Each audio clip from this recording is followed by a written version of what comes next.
When it comes to the West Philippine Sea, history is a tad complicated. After all, when it comes to diplomacy, a lot happens behind the scenes and off the record. And sometimes people who are outside the executive branch of the government may be involved under the so called backdoor diplomacy.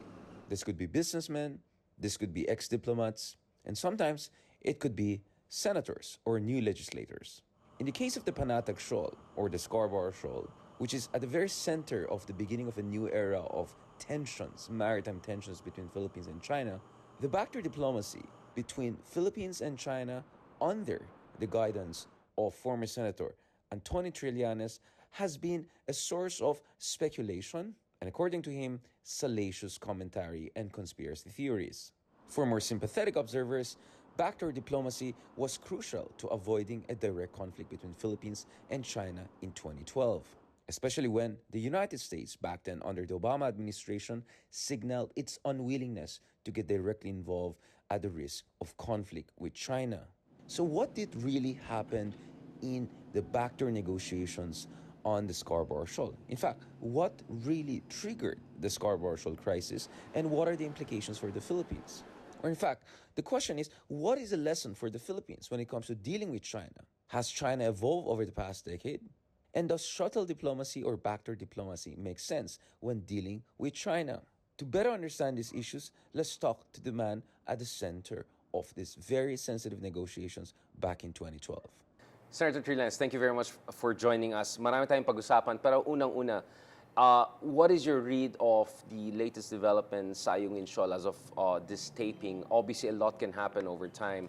But sa inyong palagay, are we entering a point of potential no return? Or do you think that China is still operating within so-called gray zone strategy? Kasi na-injure na yung mga naval servicemen natin, hindi lang na-damage yung mga vessels natin. Does this call for a completely new strategy and approach dyan sa Ayungin Shoal in West Philippine Sea?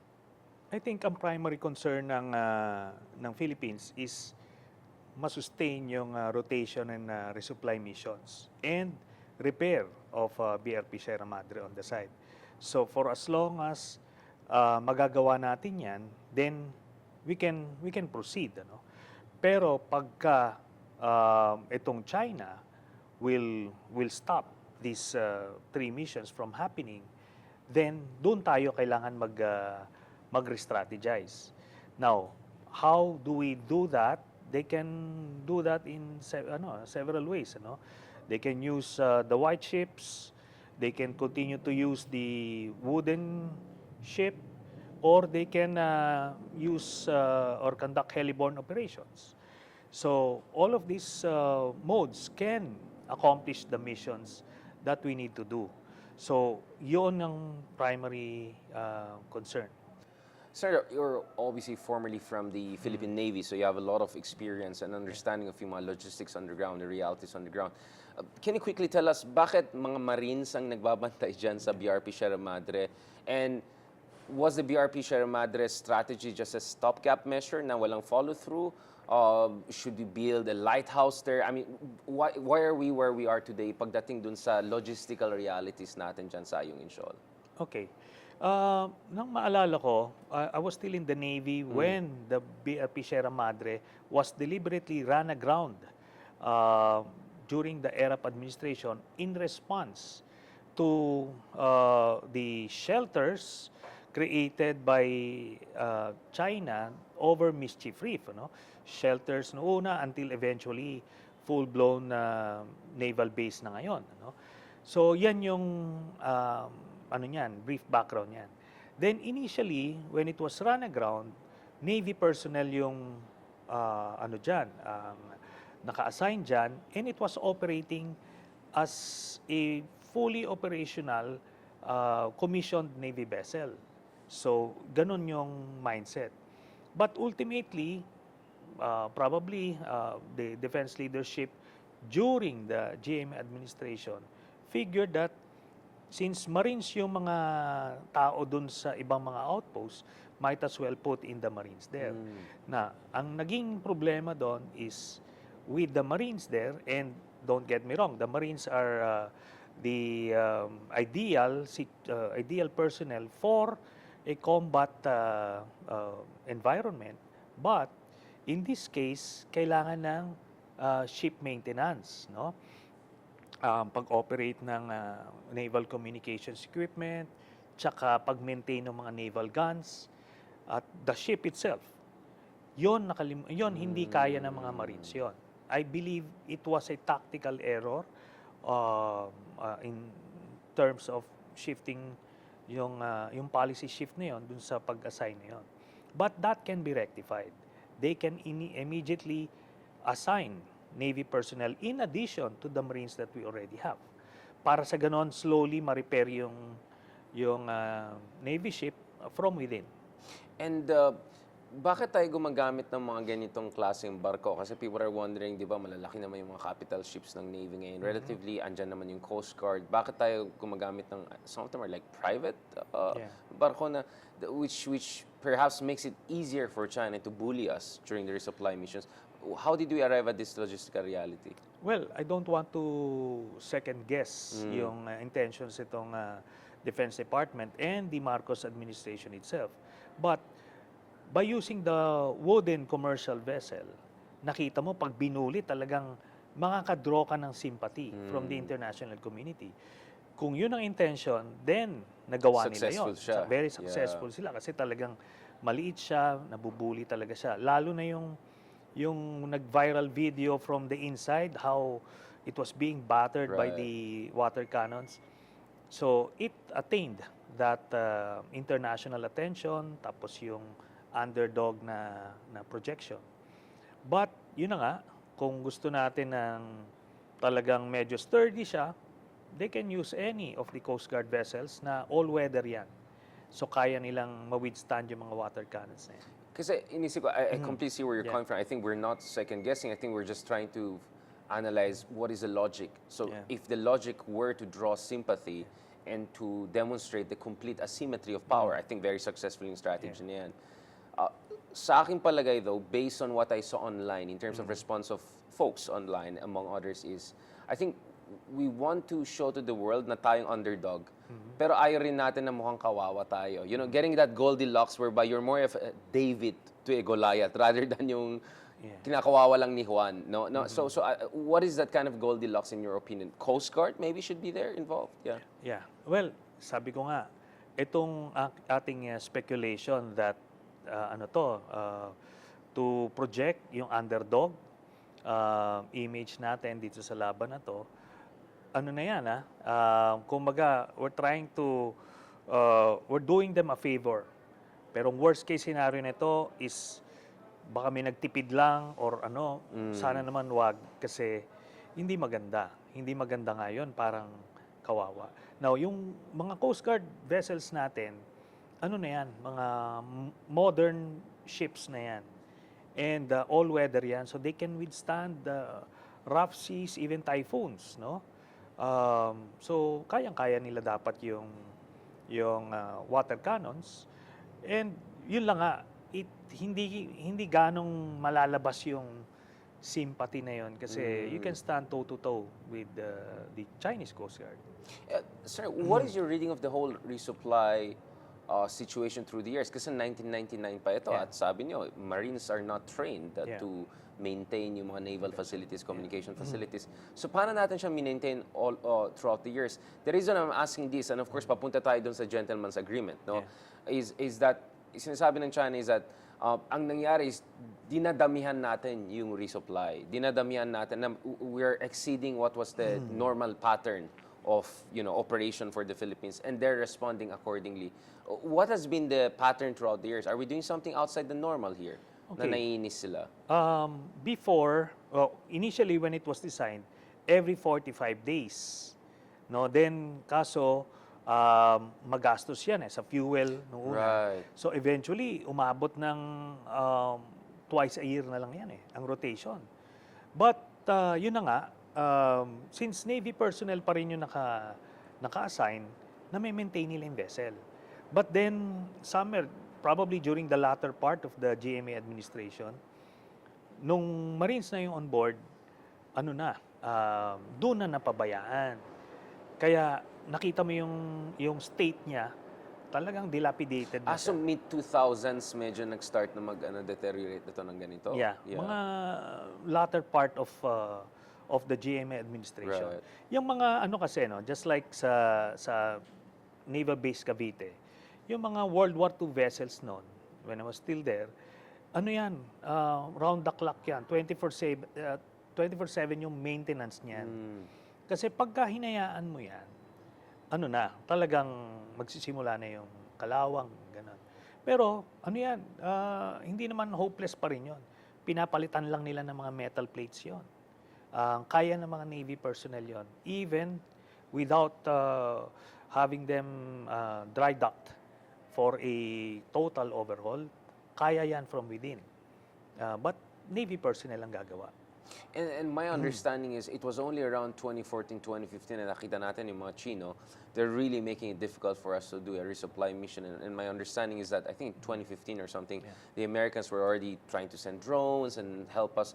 Parang nag-aerial resupply na lang tayo at some point, no? So what happened there and then paano tayo bumalik ulit sa resupply through the normal channels? Nag-ano sila, may variations, but ang default is shipborne resupply missions. Yung heliborne, ano lang, madalang yon. Yeah, limited Madalang lang, na ginagawa yon. But even siguro nung panahon ni Pinoy, very rare na hinaharang na ganyan. No? Ito lang, naging aggressive sila lately dahil I think ang gusto ng China dito is to force the Marcos administration back to the negotiating table. Magkaroon sila ng agreement. Kaya gusto nila ng standoff. Kaya habang walang standoff, I believe ano pa rin yun. And magagawa natin yung resupply missions na yun. Resupply, rotation, and repair missions. Then we're still good. Ano lang yan. Parang kiss-kissan lang na ano yan. Na minor. Medyo frictions lang here and Oo, there. gray zone pa rin yan. That naturally brings us to the issue of the gentleman's agreement. So, what is your understanding of here? Because nung bumalik si Pangulong Marcos from the US, and we're going to talk more about also yung AFP modernization and our relationship with our allies, parang horrified siya eh. Diba? I mean, literally, hindi lang in terms of his words, in terms of yung facial expression niya. And one of Duterte's spokesmen said meron, yung another spokesman said hindi, and then bigla na lang Digong pops up under in an interview with Global Times, which is one of the most controversial, questionable media outlets in China. First of all, like why did Duterte suddenly come out? Do you think they have something on Duterte? Is there like a compromise here for him to come out? And what exactly happened here? Does Marcos have an intelligence to understand that a kind of a agreement, perhaps, or understanding happened, gentleman's agreement? I believe the president was horrified when it was China who specifically named Duterte na they entered a gentleman's agreement with. No? Si Duterte naman, probably yun na yung compromise na yan, he was forced by Beijing to confirm na meron silang gentleman's agreement. And he did, ano? Doon sa press con niya at dyan sa interview na yan, yung kay Panelo na walang gentleman's agreement, ano yun eh? Crisis management yon. But I think it's very clear now through China, Duterte, Harry Roque, na maliwanag na given na yung gentleman's agreement. Now, ang sinasabi ko nga palagi, gentleman's agreement per se is a mode of that diplomatic approach. Right. So there's nothing wrong per se. Pero ang pinoproblema ni Presidente Marcos doon is kung ano yung napag-agrihan. Kasi dehadong-dehado tayo doon. Kaya siya na-horrify na tipong presidente ka, pero yung national interest, hindi mo prinoteksyonan. How could you agree to not repairing BRP Sierra Madre when in doing so, would lead to the total collapse of the ship? Diba? So yun yung ano niya, yun yung beef niya about the gentleman's agreement. Dehado tayo in what sense? Because parating sinasabi ni Digong and also earlier yung isa pang spokesman niya was, status quo, ayaw natin ng gulo, peaceful lang naman. How bad was the status quo? Can you elucidate dun sa mga audience natin na hindi na naintindihan? Okay. The status quo is yung BRP Sierra Madre is in a very dilapidated state. It needs to be repaired. Otherwise, Bibigay baka niya, isang bagyo na lang, it would be swept away. So yun yung status quo. So kung pumayag ka sa status quo, specifically not repair BRP Sierra Madre, dehado tayo doon. It's disadvantageous to the national interest. Therefore, dapat nilaban niya. Okay, ngayon i-juxtapose ko lang siya with the 2012 back channel negotiations. Ang status quo noon was 100 ships swarming in and out of Scarborough. So kung nag-agree tayo ng status quo, they would still be there. Now, hindi disadvantageous sa atin yun.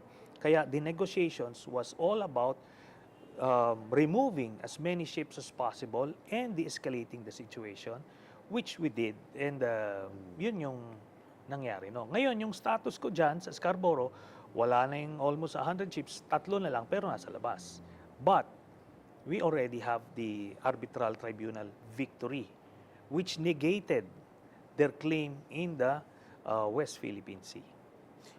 So, your understanding here is, did Duterte pass it down? Kasi some people would say we're not sure about whether gentlemen were really involved, but it's more the agreement part which is some people are questioning. Kasi obviously when you say gentleman's agreement, it's informal. Yeah. But the other thing I notice is if you look at the statements and actions of other top officials, including former Defense Secretary Lorenzana, parang hindi yata na-pass down ito. I mean, if there's an understanding between President Duterte and paramount leader Xi Jinping, mukhang hindi ito na-operationalize in terms of the actions of the government. Because mukhang tuloy yung resupply and fortification during Lorenzana's watch. No, I believe na it was passed down. Why? Because hindi na-repair eh. Ah, okay. Di ba? Yung resupply rotation, yun naman na napag-agrihan. Pero Papayagan no ka repair. no repair. The fact na hindi na-repair, yun. It was passed down. Plus, So it was an agreement then? it was an agreement. Plus, nagbaba si Duterte sa armed forces na bawal mag-conduct ng EEZ patrols ang Navy and Air Yes. Force. So, yun yung agreement na... So na-pass down in your understanding? Yes, and it was a sellout. The agreement was a sellout. Yun ang difference. And in that sense, swerte tayo na hindi bumigay. I mean, like, I hear some former naval officials na kinausap natin, sabi nila, actually, in-expect natin na matagal na mawala yun. By miracle na lang nandun pa rin yung BRP Sierra Madre in light of lack of fortification. I mean, what is your read of there? Hindi naman. Kung wala naman fortification na paano ni Digong, yung 6 years na yan, paano ano yan? Ano yan? Nag-survive yan? Very sturdy yan, LST yan eh. It's designed to be beached. So may mga ano yan, double compartments Right. yan. So ano yan, sturdy siya. Tsaka nakapatong, nakasecure yan eh. Hindi yan ano. Yung pag ano niyan, if it will rot away or rust away, eh matagal yon, decades yon. Not zero maintenance. Pero yung itsura niya, makikita mo talagang hindi siya na-maintain. Siguro, estimate ko mga 15-20 years. So your read is, even if Duterte had that agreement, because of the very technical nature, the engineering of that ship, Yeah. nag-survive pa rin yan. Magsusurvive But siya. nevertheless, still dehado tayo doon dahil kung Dehado nag-fortify tayo, that would have more deterred the Chinese from harassing us there. Kasi kung sinasabi nyo, it can last for another 10-20 years, then Yeah. di wala rin pala nawala sa atin. I mean, in what sense may nawala sa atin without fortifying throughout the 6 years of Digong? Hindi naman. Kasi ganito, no? Nakita mo yung ship, pagka hindi mo maintain yun, gano'n ang nangyari. Mag-rust away siya, Oo. no? Tetanus friendly, oo. Tapos, yung naval guns mo, probably, hindi na operational yan. Right. Oo. Tapos, yung antennas mo, baka hindi na siya gano'n maganda yung transmission niya and reception.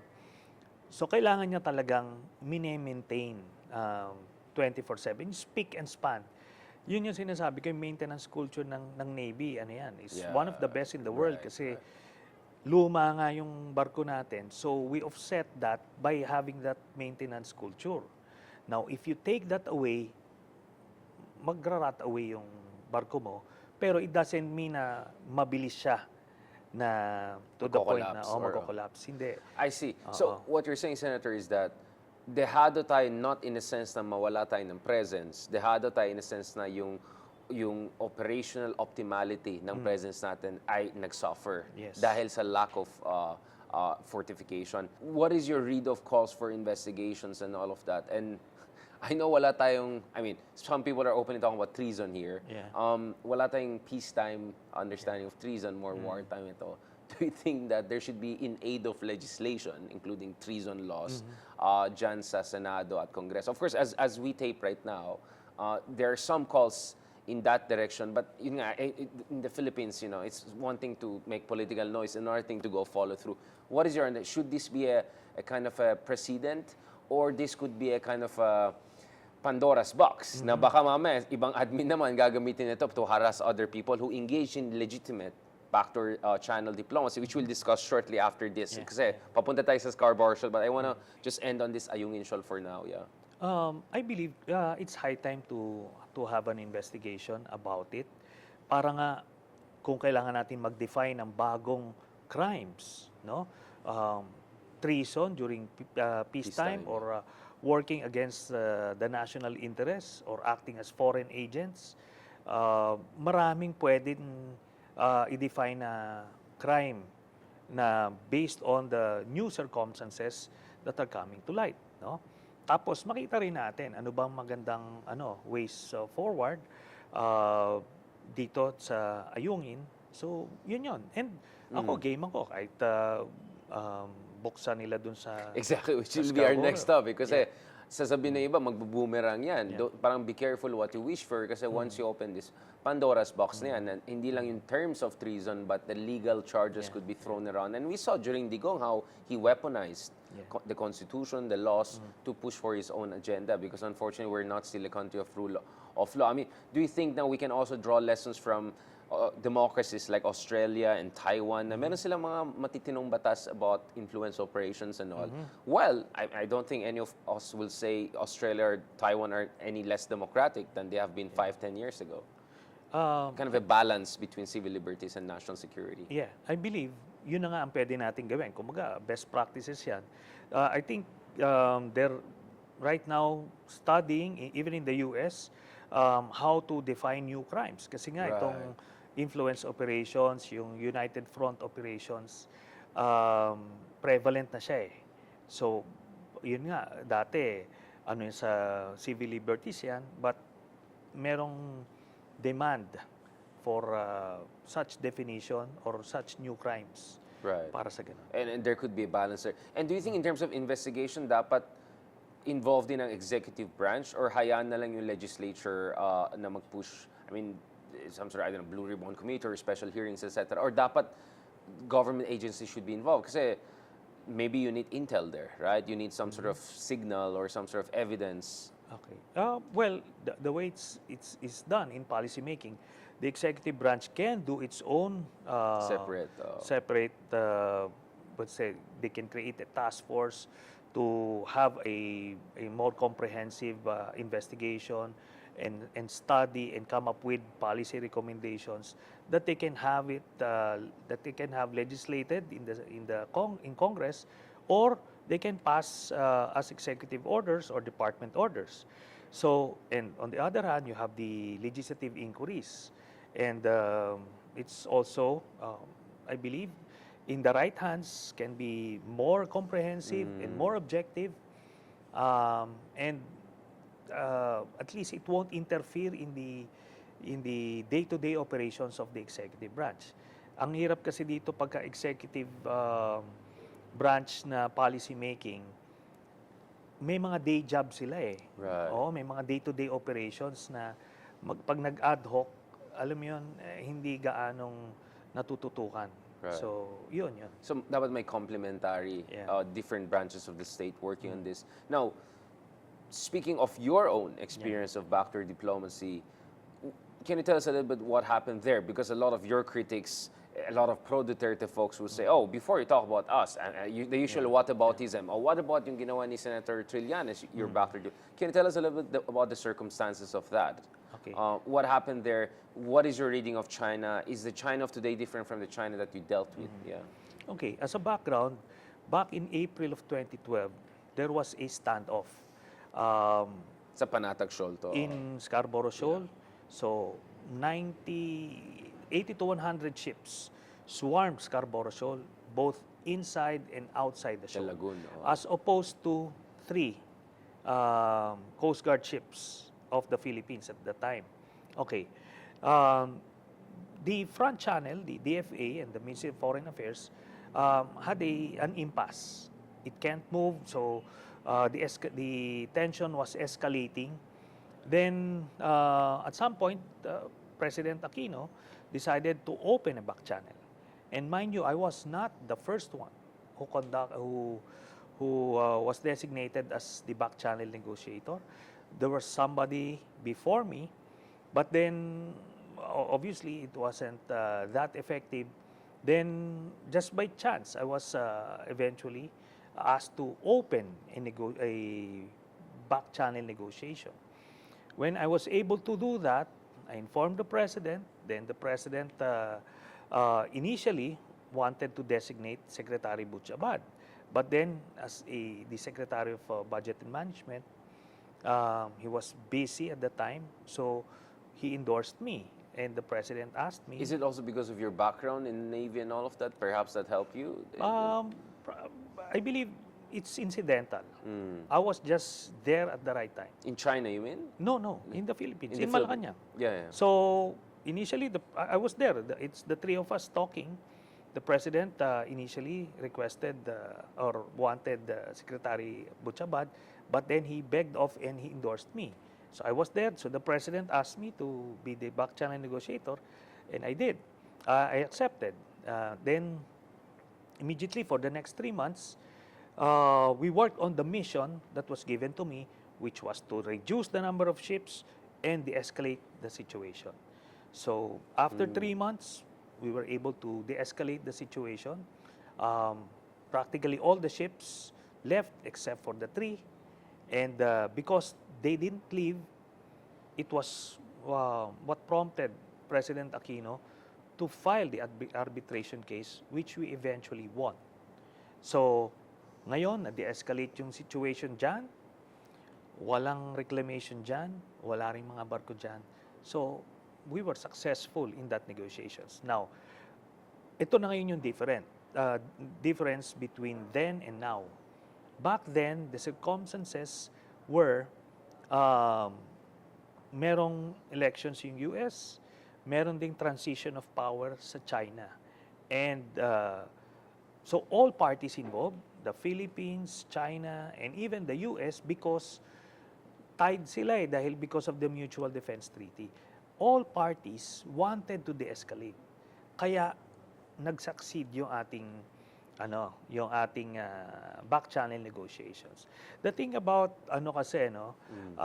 some people na pagka bilateral or back channel negotiations, iniisip kagad nila na matatalo kagad tayo. Hindi, depende sa circumstances yun. Bottom line, tignan natin. Ang mission natin, ganon, and it was achieved. Wala sila dun. Bakit nila sasabihin kanila yun? And umalis sila eh. If they say na, hindi, amin to, kagaya nung sa mischief reef yung ginawa nila, then dapat nagtayo na sila na installation dyan. So, ano lang kasi, during that time kasi nung back channel negotiations, nagkaroon ng mga intrigue lang eh. Kagaya nila, nila Enrile. Yeah, I wanted to ask about that. You had some back and forth Yeah. with the then Senate President Corin's well, he's still a legal advisor, Enrile. Oo. What was that drama all about? Mukhang the health of the ambassador in Yeah. Beijing was affected. That was pretty nasty. I covered that. That was one of my first Yeah. articles. Yeah. But the problem there was, nag-PR operation sila. They You mean wanted to sow Pro-China intrigue. elements, you mean? Or No. people are critical of... Ang nangyari kasi noon, domestically, may away yung Different factions. si Binay, projecting to be the next president. So Yeah. may grupo na ganon. Then even sa Senate internally, I bolted the majority block sa bloke ni Enrile because I opposed yung kanyang paghati ng Camarines Sur, no? So kumbaga may ganon. And Oh, damay-damay. I was working on replacing him as the Senate President. So, nabalitaan. So, galit na galit siya sa akin. Mga ganon. Pero, ito yan. When I briefed the President and the Cabinet, he was seated beside me. 2 months or 3 months before kami nagkaroon ng engagement sa Senate floor. So, he cannot feign ignorance about back channel. In the loop siya. You're saying he was in the loop siya. Yeah. And it was the president himself who told him, I authorized Senator Trillanes to open the to do the back channel negotiations. And I reported to them that we succeeded. Now, in the Senate, he was interpellating me, asking me, he wanted to expose details about the back channel, confidential, but of course, the confidential nature of such negotiations, plus it is outside the subject of the privilege speech that I made. And based on the rules of the Senate, you cannot ask the senator, the sponsor, questions outside the subject matter. It is parameters, out yeah. of order. So I cannot indulge him in that engagement because it is out of order. And it's confidential. Third one, the back channel negotiations were still ongoing. Right. And it can't be... So may sensitivity talaga Yes, involved. so he just wanted to out me and sow intrigue. But then, that's it. Because during the Duterte administration, he was summoned several times. Show what you have against our back channel negotiations, but he can't even present a shred of evidence. And mind you, they filed an espionage case against me, a treason case against me, but there's no evidence. They lost your documents that you were pardoned by former President No, Aquino. that's a different thing. Yeah. But they were like scraping the bottom for anything to pin you yeah. down. Yeah. So it was dismissed. The case was dismissed. They didn't even file a motion for reconsideration because what they have was only the intrigue sowed by Mr. Enrile and Mr. Duterte. So that's why I'm very confident and comfortable talking about these back channel negotiations because, as I often mention, it's one of the proudest moments of my political career. Yeah. Clearly, this was something big for you. I think a lot of people want to understand is that where did things go wrong? Because one perspective is Americans were not, you correctly pointed out, this is a transition period. Obama's head is somewhere else. Election initially was not even doing well against Romney. There are some people, including within the American government, who would say, nakakulang sila. Na I think Kurt Campbell was back then, the guy in charge in the State Department for East Asian Affairs. The idea was masyadong wishy-washy and non-committal ang US, and that may have whet the appetite of China to push the envelope. Some other people would say that you were led on in the backer channel discussions to think that there'll be, yes, an initial mutual disengagement, but what was the mechanism to prevent China from coming in later on and imposing administrative control over the area? You know what? That's the narrative of those who are not privy to the negotiations. Because those who were privy to the negotiations were convinced that we were successful. Because let's look at the facts on the ground. There is no reclamation in Scarborough. There are no ships inside Scarborough. And there are only 3 ships of China that are placed outside Scarborough.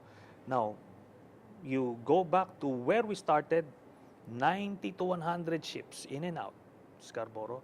Tensions are high. So, I think the results would speak for itself. I think insofar as avoiding a kind of a naval armed confrontation, I think many would have a hard time arguing that something went wrong. Ang problem ko is, but we lost administrative control over Scarborough Shoal System, right? Well, no. We just refused to engage in a standoff situation again. Because So your reading is we could have challenged China in the subsequent rounds Yeah. after your deal. But for some reason, we didn't do that. My sense is under Aquino because of the arbitration case. Yes. And then under Duterte for maybe his other gentleman's agreement. I see. Kasi hindi yan ang lumalabas. Ang lumalabas is something went not necessarily in your negotiation, but China didn't honor somehow the agreement, and then they imposed their will on that. So they already have a position of strategic ascendancy. So if you challenge it, then they will be in a defensive position to say Okay. you're provoking a conflict. that's the narrative. Interesting. That's the narrative of those who were not part of the negotiations. Now, I was there. I was in the thick of things, and that part that they keep on hammering that they reneged on the agreement, we left but they didn't leave, was during the early part of the standoff, and that's the mess that I fixed after. So after that, we were able to fix it in the back channel. They eventually left because they did. So whenever they say You mean the Armada left, the 80-200 left? yes, they But left. but over time they would have those Coast Guard presence, and yours ang sinasabi niyo is tayo nagkakulang na hindi natin challenge yung mga Coast Guard presence nila. Is that the implication of No, what you're saying? not really, because nagkandak ako ng Senate investigation a year after, and the Coast Guard and other security officials said yung fishermen were going in and out of the shoal. So there's no problem. I see. Kasi So the argument- yung administrative control na sinasabi nila, ando doon eh. So yung sinasabi nilang it was roped off, wala din. Okay? Lahat yon, these are narratives. False narratives, unfortunately, that the media is clinging to. Even Justice Carpio is clinging to that. Well, I heard even Americans making argument along, including Not people who really. are. Assistant Secretary Kurt Campbell met with the former Ambassador Fu Ying in Washington. They were not negotiating because there was no Filipino in that meeting. That's why I told the President, if there was an agreement, who represented It's the us? Philippines, yeah. There was no representation. So they were just brainstorming that the best way to go was a simultaneous withdrawal. So the next question I asked to the President is, if the agreement was simultaneous, then why did we leave first? That's very basic. Okay, what we're trying to hammer out at that time, precisely because I know the terrain, I know the area, the mouth of Scarborough was too narrow for a simultaneous withdrawal. So what we were working on was a sequential Sequential, yeah. withdrawal, wherein the first China ship will leave, then the Philippine ship will leave, then the second Chinese ship will leave. But if the second Chinese ship refuses to leave, then the Philippine ship will go back. So that's the detail that I was getting into, and unfortunately, somebody intervened. Somebody broke the chain of command and intervened using that so-called that brainstorming thing. It's not an agreement because I told the President, if we left and they didn't leave, why didn't we go back in? It's very basic. So you're saying may Somebody- natulog sa pansitan, in short. May nang himasok. Okay. May nag-bypass ng chain of command. Okay. And sabi mismo ni President Aquino, he wasn't informed. So these things, marami yan eh. And kaya nga sabi ko, these are the peripheral issues na hindi naman material. Kasi ultimately, let's focus on the results. Yung sinasabing mga ganyan na narratives na yan, sa unang part yan, tingnan natin ngayon. Tapos eh. We won. Di ba? And it's the mistake of China to leave the 3 ships there. Interesting. On that note, I think we just realized that 40 minutes is not enough. Let's take a short break, and the next episode, pag-usapan natin your understanding of China, because many people would argue that the China you were dealing with back in the day is perhaps not the same kind of China, and perhaps the strategies you were employing may not work nowadays. Kaya ang tanong is, what should Marcos administration do? Thank you very much, Senator Trillanes. I really appreciate this because honestly, it brings a very different perspective to this, because I've been talking to people across the political spectrum, people from different backgrounds, and they tend to have a different, as you put it, narrative or understanding of these things. So thank you for sharing your understanding of the situation. Okay. Catch us again next week here on One News. You can also check out the long conversation on Spotify, YouTube, and Google Podcasts. I'm Richard Haydarian, and this is The View from Manila. We're One News, all sides, all the time.